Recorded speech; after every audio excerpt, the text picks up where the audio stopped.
Hey everyone, welcome back to Marsden Cove Hardstand. Today we are tackling an osmosis job.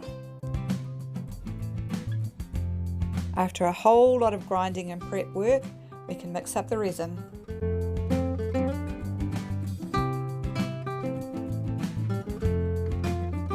We go over the area with a coat of resin to prime it, and then we get on with the big job.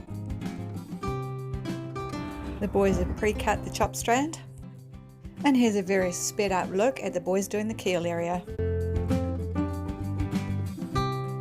It's a big job working around the boat, and we're doing 2 layers.